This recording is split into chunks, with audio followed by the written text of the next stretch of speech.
Olá, estudante! Seja bem-vindo à nossa videoaula. Nessa unidade, refletiremos sobre os textos dissertativos em relação ao seu contexto de produção, estrutura e características linguísticas. Refletiremos também acerca dos elementos de coesão e coerência, mecanismos que atuam diretamente na interpretação e nas escritas textuais. Nessa edição, portanto, veremos o texto dissertativo, coesão e coerência. Afinal, como se caracteriza um texto dissertativo? O texto dissertativo está voltado à produção, disseminação e uso da informação como parte integrante do conhecimento científico. A dissertação na graduação é compreendida como um canal formal de comunicação científica e poderá vir a ser escopo de artigos de periódicos ou até mesmo um trabalho embrionário para pesquisas mais avançadas.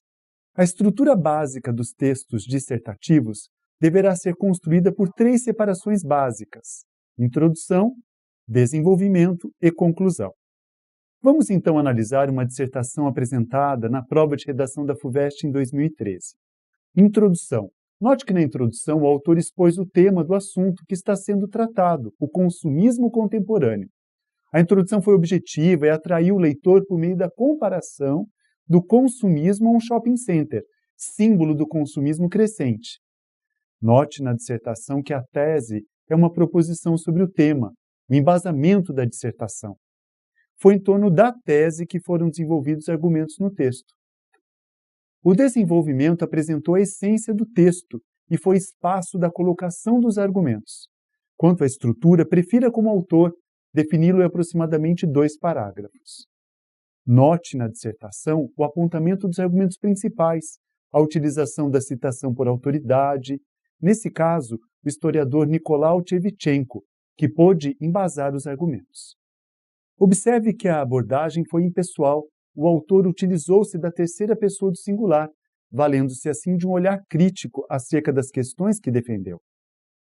A tese da dissertação é a analogia do shopping center a uma montanha-russa, meios em que um consumidor perde sua referência inserido no contexto do consumismo. Conclusão. A conclusão da dissertação apresenta o desfecho do texto e assim terá que convencer o leitor. Deverá conter no máximo 2 parágrafos. Não se esqueça, ao concluir você deverá realizar os comentários que confirmem os argumentos que foram desenvolvidos nos parágrafos anteriores.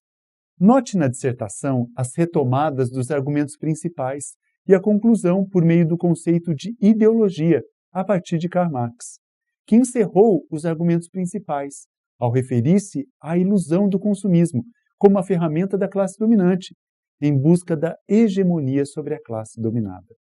E assim, a conclusão deverá ser planejada por você, com o momento de oferecer uma solução, ou todavia mostrar algum tipo de expectativa em relação à sua tese e ao tema explorado por você. Atenção às dicas! Note que um elemento muito importante para a dissertação é o tópico frasal, que deve ser compreendido como uma ideia central ou essencial do parágrafo. Cada parágrafo tem um tópico frasal próprio, o que equivale a dizer que não se deve escrever parágrafos com mais de uma ideia central.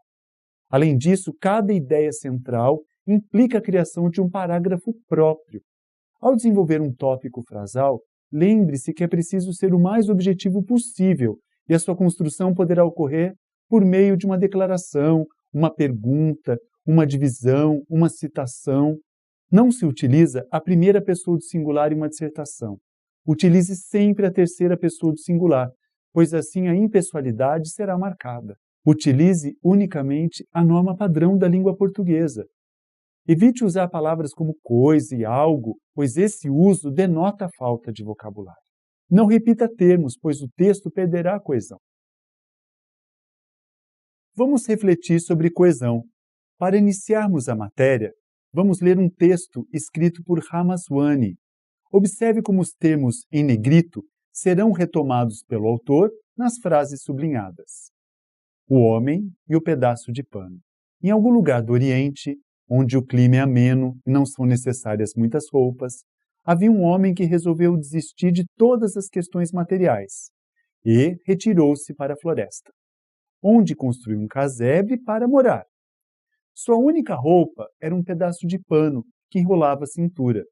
Mas, para seu azar, a floresta era infestada de ratos e ele logo arranjou um gato. O gato exigia leite para viver e assim lhe trouxe uma vaca. Como a vaca requeria cuidados, ele teve que empregar um vaqueiro.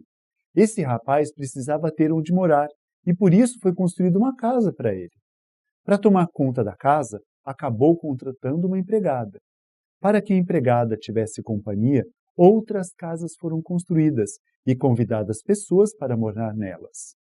Desse modo, brotou ali uma pequena aldeia. O homem disse: quanto mais tentamos fugir do mundo e suas exigências, mais elas se multiplicam.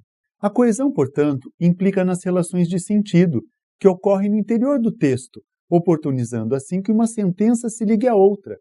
Essa ligação dá-se por meio do emprego de elos coesivos na organização textual, permitindo a somatória do sentido entre as partes. Desse modo, a coesão possibilita a ligação dos elementos que constituem o texto e gera uma interdependência interna organizada. Vejamos agora a coerência. Para a compreensão do conceito de coerência textual, vamos ler o texto.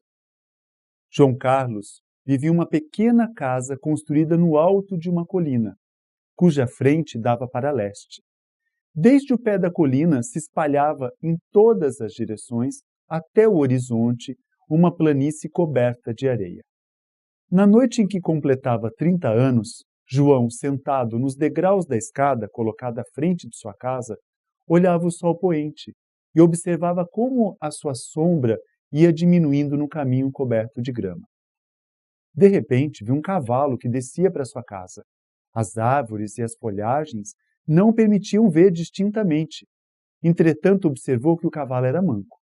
Ao olhar de mais perto, verificou que o visitante era seu filho Guilherme, que há 20 anos tinha partido para alistar-se no exército, e em todo esse tempo não havia dado sinal de vida. Guilherme, ao ver seu pai, desmontou imediatamente, correu até ele, lançando-se nos seus braços e começando a chorar.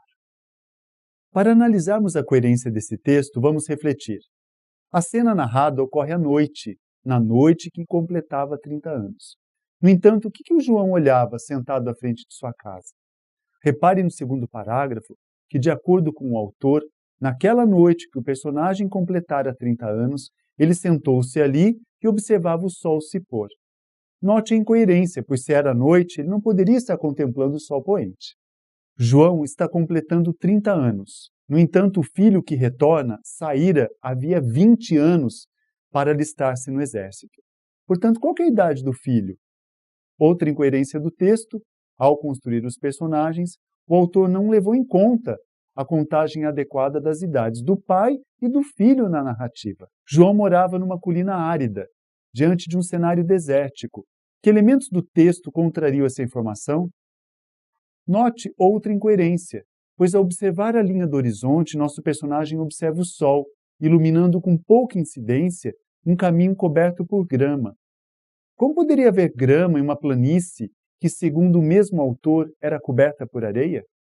O texto que lemos para você é coerente, ou seja, tem sentido? Certamente sua resposta foi negativa. Observamos que há muitos problemas relacionados à coerência na construção do texto, o que inviabilizou a credibilidade do texto. A coerência textual, portanto, é o resultado de um processo de construção do sentido, realizado pelos interlocutores por meio de uma situação de interação. A coerência estabelece relações entre os elementos de um texto, palavras, expressões, frases, parágrafos, capítulos. A coerência, no entanto, não está somente dentro do texto, mas é construída também pelo interlocutor no momento da leitura. A coerência promove uma sequência de frases e orações em um texto, e não em um amontoado aleatório de frases ou palavras. Finalizamos assim nossa videoaula. Atente-se para as características e estruturas do texto dissertativo e lembre-se que a coerência e a coesão textual estão intimamente relacionadas em um texto, mantendo-se em harmonia. Até a nossa próxima videoaula.